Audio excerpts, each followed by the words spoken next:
Okay, let's talk about mass deportation, one of your big agenda items.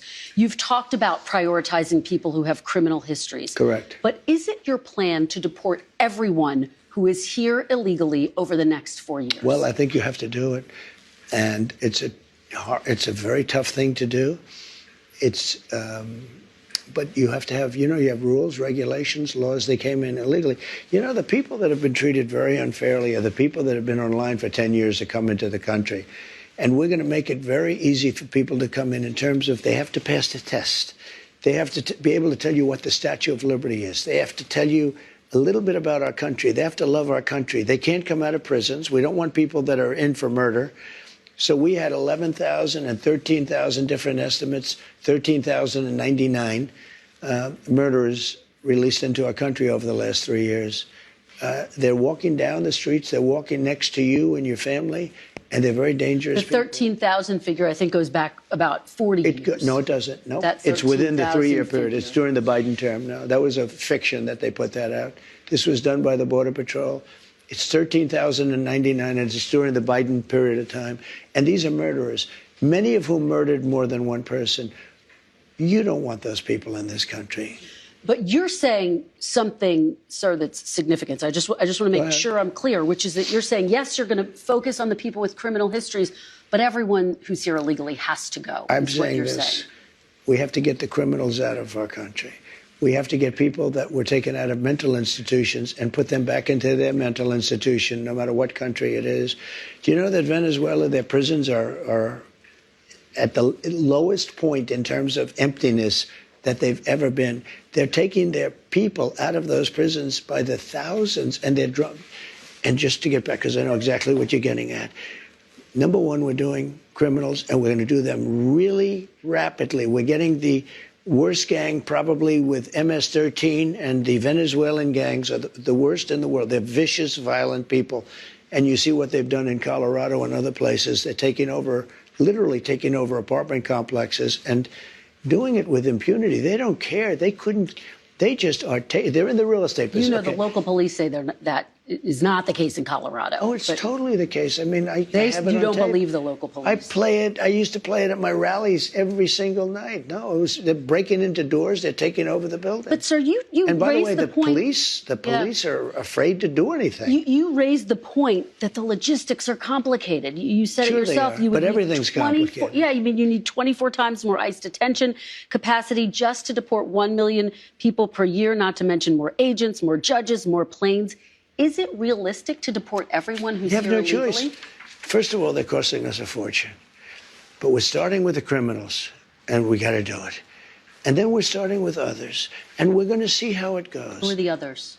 Others are other people outside of criminals. We have convicted murders. We don't mean people that are even on trial. We have people that have murdered numerous people are on our streets and in our farms, and we have to get them out of our country. What about dreamers, sir? Dreamers who were brought to this country illegally as children. You said once back in 2017, they, quote, shouldn't be very worried about being deported. Should they be worried now? The dreamers are going to come later, and we have to do something about the dreamers because these are people that have been brought here at a very young age, and many of these are middle-aged people now. They don't even speak the language of their country. And yes, we're going to do something about the dreamers. What does that mean? What are you going to do? I will work with the Democrats on a plan, and if we can come up with a plan, but the Democrats have made it very, very difficult to do anything. Republicans are very open to the dreamers. The dreamers, we're talking many years ago, they were brought into this country, many years ago. Some of them are no longer young people, and in many cases, they become successful. They have great jobs. In some cases, they have small businesses. Some cases, they might have large businesses. And we're going to have to do something with them. And you want them to be able to stay. That's what you're saying? I do. Okay. I want to be able to work something out.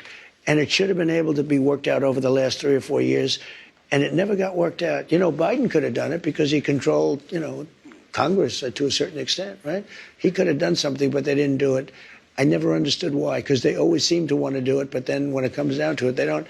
I think we can work with the Democrats and work something out. Let me ask you about another group of people, the estimated 4 million families in America who have mixed immigration status. So I'm talking about parents who might be here illegally, but the kids are here legally. Your borders are. You're talking about separation. Yeah, well, I mean, there are two aspects to this. Your borders are, Tom Homan said, they can be deported together. Correct. Is that the plan? Well, that way you keep those. Well, I don't want to be breaking up families, so the only way you don't break up the family is you keep them together, and you have to send them all back. Even kids who are here legally? Well, what you're going to do if they want to stay with the father? Look, we have to have rules and regulations. You can always find something out like, this doesn't work, that doesn't work. I'll tell you what's going to be horrible. When we take a wonderful young woman who's with a criminal, and they show the woman, and she could stay by the law, but they show the woman being taken out, or they want her out, and your cameras are focused on her as she's crying, as she's being taken out of our country, and then the public turns against us. But we have to do our job, and you have to have a series of standards and a series of laws. And in the end, look, our country is a mess. We have the highest crime rate, and during the debate, a man whose ratings have gone way down, David Muir, said to me, no, crime is, because I had to debate 3 people, not one. Debating 1 was easy. Debating 3 was actually pretty easy, too, if you want to know the truth. But David Muir said, the crime rates have gone down. I said, no, they've gone up. And then the following day, they released the crime rates, and they were way up. Yeah, and the FBI statistics, you're talking about those FBI statistics. Well, no, but he gave the wrong answer. Confusing based on what you're looking at. But a lot of that is migrant crime. Let me ask you about another aspect of this. Christian, you know a lot of it's migrant crime. Well, let me ask you about another aspect of this that I think a lot of people are really curious about. I mean, 3% of the people who are here illegally have criminal histories. But in your first administration, you had the zero tolerance policy, where we did see family separations. Yeah. You ended it. The purpose of that, though, to some extent, you talked about this at the time, was deterrent. You also had it with Obama. You do know that. He didn't have a zero tolerance policy. And you also know he built the jails for children. He didn't have a zero tolerance policy. But in 2014, he built the jails. You know that. I want to ask you about the zero tolerance policy. I mean, he didn't have a systemic, we're going to separate families. Families were separated when parents were a threat to the kids. We don't have to separate a family. This. Excuse me, Kristen. Yeah. We don't have to separate families. Yeah. We'll send the whole family very humanely back to the country where they came. That way the family's not separated. So no more family separations. You're not reviving the zero tolerance policy. Well, it depends on the family. The family may decide to say, I'd rather have dad go, and we'll stay here. And in which case they have that option. But you're not going to revive your zero tolerance policy, which was put in place as a deterrent. Is there any universe where you would bring that back, sir? We need deterrence. Look, ready? When somebody comes here illegally, they're going out. It's very simple. When they come here illegally, they're going out. Now, if they come here illegally, but their family is here legally, then the family has a choice. The person that came in illegally can go out, or they can all go out together. And that was made very clear by Tom Homan. So you're not, at this point in time, planning to revive that zero tolerance policy where kids are separated? Well, if you call that, yeah, I'm doing what I just told you I'm going to do. You know, I don't want to send the family out. I don't want to send anybody out. But I'll tell you, we have to, because otherwise we have no country. If we don't have borders, and if we don't have voting, good voting, fair voting, do you know they're still counting votes in San Diego, California? Listen, they're still counting the votes. This is almost 4 weeks. They're still counting the votes. If we don't have fair elections and honest voting and machines that work quickly, you know, if you had paper ballots, every election will be over by 10 o'clock in the evening. So, let me ask you. You understand what I'm saying? Let me, before we get and you get a much more accurate count. Before we get to all of that, let me ask you about some of your other promises on this topic. You've promised to end birthright citizenship on day one. Is that still your plan? Yeah, absolutely. The 14th Amendment, though, says that, quote, all persons born in the United States are citizens. Can you get around the 14th Amendment with an executive action? Well, we're going to have to get a change. We'll maybe have to go back to the people, but we have to end it. We're the only country that has it. Through an executive action? You know, we're the only country that has it. Do you know, if somebody sets a foot, just a foot, 1 foot, you don't need to, on our land, Congratulations, you are now a citizen of the United States of America. Yes, we're going to end that because it's ridiculous. Through executive action? Well, if we can, through executive action. I was going to do it through executive action, but then we had to fix COVID first, to be honest with you. We have to end it. It's ridiculous. Do you know we're the only country in the world that has it? Do you know that? There's not one other country. What about the legal challenge, inevitable legal challenges that'll come? Do you know we have thousands of judges? Somebody walks onto our land, and we have to now say, welcome to the United States. They could be a criminal or not a criminal. We release them into our country. It's called catch and release. We release them into our country. Wait just 1 second. And now they get them lawyers. And the lawyers are good lawyers. And everybody has a lawyer. And do you know how many judges we have? Thousands. Thousands. Now, here's what other countries do. They come into the land and they say, I'm sorry, you have to go. And they take them out. Okay? With us, once they touch our land, we're into litigation that lasts for years, costs us hundreds of billions of dollars. We have judges, and I'm sure they're all honest, but I don't know that for a fact. You can imagine what's going on with the judges. But just so you, because I have a lot of judges, I tell you what, I know more about judges than any human being in history. Look, we have judges. Every time somebody puts 2 feet or even 1 foot on a piece of our land, it's welcome to long-term litigation. Other countries, every other country, when somebody walks on and they see that they're here illegally, they walk them off, they take them back to where they came from. We have to get rid of this system. It's killing our country. Let's talk about health care. I've been talking to Republican lawmakers on Capitol Hill. They say it's no longer feasible to repeal and replace Obamacare because it's so entrenched in the system. Do you see it that way? Is that now off the table, repealing and replacing when Obamacare? John McCain let us down by voting, and Murkowski and Collins and whoever it was that voted against, but they really let us down. They did us a great disservice because we would have had great health. Obamacare is lousy health care. It's very expensive health care for the people. It's also expensive for the country, but for the people. It's lousy health care.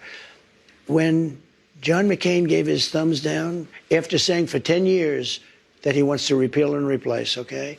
And then he came out, put his now famous thumbs down, and he became a hero to the left.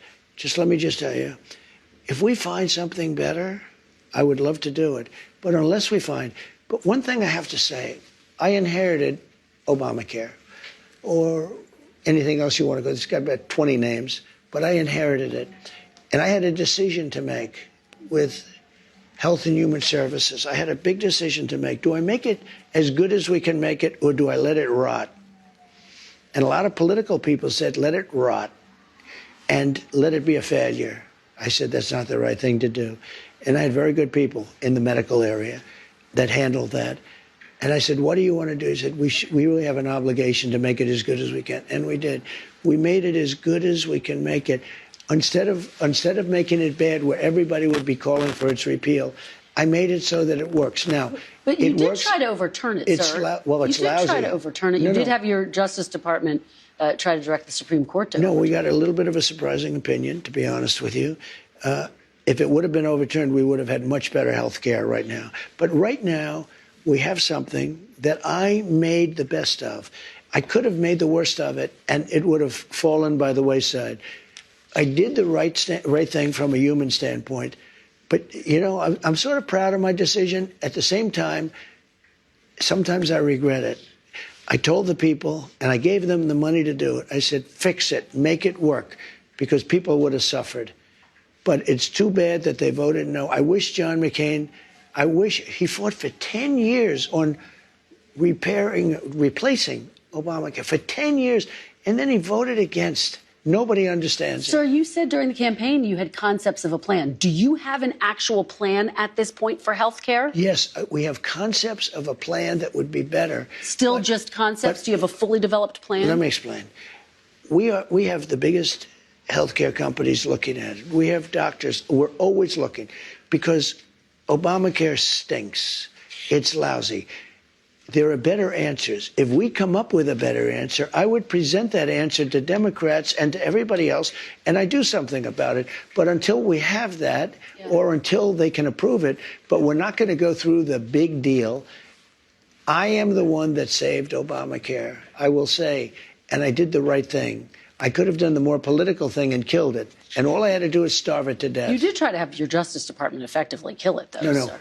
Kill it from a legal standpoint, but from a physical standpoint, I made it work. In your concepts of a plan, sir, will people with pre-existing conditions still have coverage, and can you guarantee their prices will not go up? The answer is yes, they'll have coverage. You have to have it. And what about their prices? Because you know what? What about their prices, sir? I want the prices to go down.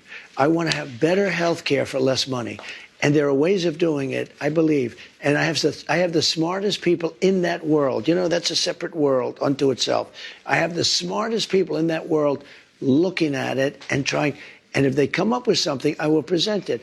Now, maybe you won't be able to sell it. But if we get better health care for less money, I believe it's very saleable. Just very quickly, when will we see your fully developed plan? When are you going to show the I don't know that public you'll see it at all. I can only say that we have some of the best healthcare people. I've always tinkered with it. I think it's a little hard to explain. Obamacare, when I took it over, was a disaster. And I made it has workable. insured 20 million people. Yeah, because of me. Because of me. If you look at what I did, I was the one. I made it good. You tried legally. to repeal and replace it. You tried to kill it, because if I repealed sir. it and replaced it, we would have had a better system because we wouldn't have had health care. And the Democrats would have been forced to do something. If we wouldn't have had it, the Democrats would have been forced to do something that they wouldn't do if we have it. Let me ask you about another aspect of healthcare. You talked about this on the campaign trail, right. IVF.